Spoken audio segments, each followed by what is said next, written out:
여러분 혹시 이런 경험 없으세요? 세수하고 나면 피부가 당기고 푸석푸석한데 뭔가 그 위에 각질이 덕지덕지 붙은 것 같고 또 피부가 너무 이렇게 뭐가 많은 것 같으니까 각질을 제거하면 피부가 더 뒤집어지고 따갑고 도대체 각질은 제거를 해야 되는 건지 말아야 되는 건지.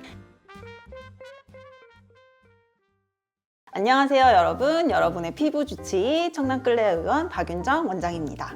사실 대부분 피부과 원장님들은 환자분들한테 각질 제거하지 말라고 조언합니다. 왜냐하면 사실 각질은 피부의 가장 바깥층을 싸고 있는 피부의 보호막이기 때문입니다. 그런데 이 각질이 너무 두껍게 쌓여 있으면 피부가 답답하고 화장도 잘 먹지 않고 크림도 흡수가 잘 안 되니까 집에서 각질을 제거하시는 분들이 많으세요. 실제로 문제성 피부로 병원에 오시는 많은 분들이 각질 관리를 잘못하셔서 피부가 예민해지거나 접촉성 피부염이 생기거나 혹은 이것 때문에 생기는 여드름, 트러블, 자극성 피부염 때문에 피부가 뒤집어졌다라고 말씀을 하시면서 오시는 분들이 많습니다. 그렇다고 이 각질을 그냥 방치해서 얼굴도 뭔가 좀 뿌옇고 화장도 잘 먹지도 않고 막 이렇게 막 메이크업해도 잘 먹지도 않고 막 다 떠가지고 이렇게 사는 거는 또 아닌 것 같아서 각질을 그냥 제거하지 않고 지내는 것도 좀 어렵죠. 그래서 오늘은 어떤 피부가 각질을 해도 되는지, 각질 제거를 하려면 어떻게 하는 것이 안전한지 딱 정리해 드리겠습니다. 그럼 이 각질은 도대체 뭔지, 그냥 피부에 안 좋은 성분인지? 아니에요. 각질은 제가 아까 말씀드린 것처럼 피부 가장 위층에서 스킨 베리어층이라고 하는 외부 자극으로부터 피부를 보호하는 피부 보호막층입니다. 우리가 실제로 사우나에 가서 때를 밀 때 하얗게 벗겨져 나오는 그 부분이 바로 각질층인데요. 이 각질층은 결국은 케라틴 단백질로 이루어져 있고 이 각질 세포들이 벽돌이 켜켜이 쌓여 있는 것처럼 잘 정돈되어 있으면 밑에서 새 피부가 올라오고 묵은 각질은 떨어지고 이렇게 해서 깨끗하게 피부가 정돈이 되게 되겠죠. 그런데 이 각질 세포들이 가지런하게 정리가 되어 있지 않고 어지럽게 흩어지게 되면 예를 들면 생리주기라던가 아니면 내가 피부에서 자극을 받았다던가 컨디션이 안 좋다던가 유수분 밸런스가 깨지면서 이 각질층이 잘 정돈되어 있지 않고 어지럽게 흩어지게 된다면 피부가 일단 푸석푸석해지고 각질층이 뒤집어지는 이 매끈하게 정리가 되어 있지 않고 어떤 부분은 두껍게 쌓여있고 어떤 부분은 좀 과도하게 벗겨지면서 피부의 안쪽이 바깥에서 드러나게 되는 이런 상황이 됩니다. 그래서 이런 경우에는 만졌을 때도 피부가 매끈하지 않으니까 좀 각질을 제거해야겠다라는 생각이 들게 되겠죠. 그런데 이때 무엇보다 중요한 것은 내 피부 타입이 어떤 타입인지 아는 겁니다.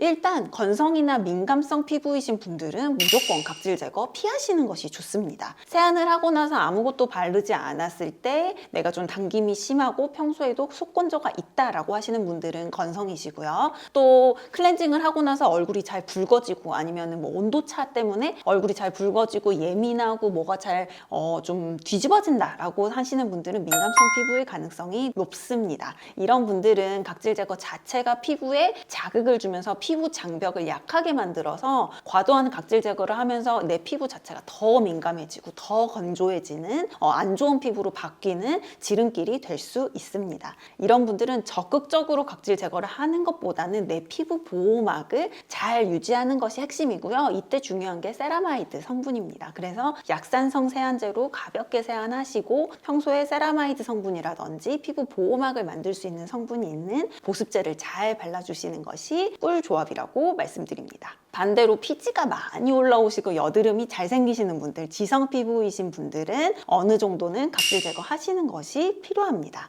하지만 이거를 너무 강박적으로 피지를 다 뽑겠다면서 과하게 각질 제거하는 것은 절대 안 되고요. 이런 분들도 목욕탕에서 때를 민다거나 얼굴까지 막 이렇게 때밀이로 하시는 분들 계시거든요. 절대 추천하지 않습니다. 저도 사실은 좀 답답하면 때를 좀 미는 편이에요. 왜냐면 좀 밀면 또 나오고 그러면 또 약간 뭔가 좀 내가 깨끗해지는 것 같고 그래서 하긴 하는데 절대로 과하게 하시면은 안 되고 이렇게 하셨을 때는 하고 나서 보습제도 잘 발라주셔야 되고 사실은 때밀이보다는 전용 스크럽 제품 사용하시는 게 가장 좋죠.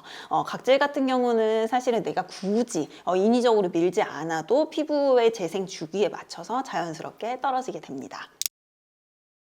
그럼 이런 각질 제거 제대로 하려면 어떻게 해야 될까요? 물리적인 방법 그리고 화학적인 방법이 있는데, 물리적인 방법은 스크럽젤 같은 알갱이 있는 제품을 사용한다거나 아니면 스크럽 효과가 있는 브러쉬나 도구를 사용하는 방법입니다. 근데 사실은 물리적으로 하는 방법은 좀 과하게 했을 때 정말로 피부를 예민하게 할 수 있고, 브러쉬 자체도 정말 민감성이신 분들은 피하시는 것이 좋아요. 그래서 피부 자극이 생기실 수 있으니까 이런 물리적인 방법으로 스크럽 하시는 거는 최소한으로 하시고, 피할 수 있다면 피하시는 것을 추천드리고요. 사실 제가 가장 추천드리는 것은 화학적 각질 제거입니다. 화학적이라는 말 때문에 너무 자극적이고 좋지 않은 거 아니야 라고 생각하실 수 있는데, 사실은 화학적 각질 제거가 가장 안전한 방법입니다. 적당한 농도로 희석된 이런 각질 제거제를 사용하시면 되는데, 아하 성분, 바하 성분, 그리고 요즘에는 PHA 성분이 또 나와 있어요. 그래서 아하 성분과 바하 성분은 많이 아시겠지만, 여드름이 있으신 분들 필링 제거에도 많이 사용되는 굉장히 효과적이고 안전한 각질 제거 성분입니다.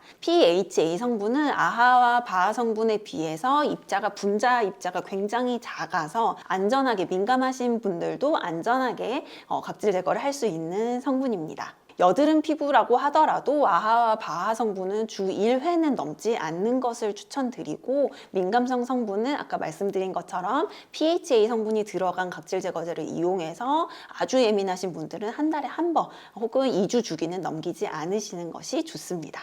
그래서 이런 각질 제거를 저희 병원에서는 요즘 라라필, 그리고 셀톡스필, 아피니트필, 이거 세 가지를 가장 많이 사용하거든요. 아피니트 같은 경우는 아쿠아필이 조금 더 세심하게 나오는 관리다라고 생각하시면 되고, 더불어서 피부 재생 효과까지 볼 수 있습니다. 라라필과 셀톡스필 같은 경우에는 제품을 이용해서 하는 이제 필 관리인데, 라라필은 정말 저자극으로 깊은 층까지 안전하게 필링이 가능하고, 셀톡스필 같은 경우에는 이 관리에 사용되는 재생 앰플의 그 재생 효과가 굉장히 좋아서 예민하신 분들 혹은 관리 직후에 피부가 맑게 하고 싶으신 분들에게 추천드리고, 받고 나서 수분감도 굉장히 좋아지기 때문에 반응이 좋은 관리 중에 하나입니다. 그래서 이런 필 같은 경우는 여러 가지 제품, 여러 가지 장비들이 있지만, 가장 중요한 건 저희도 필하고 나서 보습 관리예요. 반드시 필을 하고 나서는 충분한 보습 관리를 해서 피부가 재생이 잘 되게 해드리고, 마무리 관리할 때도 피부 보호막을 만들 수 있는 제품을 사용해서 안전하게 필링을 도와드리고 있습니다. 혹시나 이런 각질 관리에 대해서 궁금하신 점은 댓글로 남겨주시면 제가 도와드릴 수 있는 부분은 도와드리도록 하겠습니다. 영상이 도움이 되셨다면 구독과 좋아요 부탁드리겠습니다. 이상 여러분의 피부 주치의 청담 끌레의원 박윤정 원장이었습니다. 감사합니다.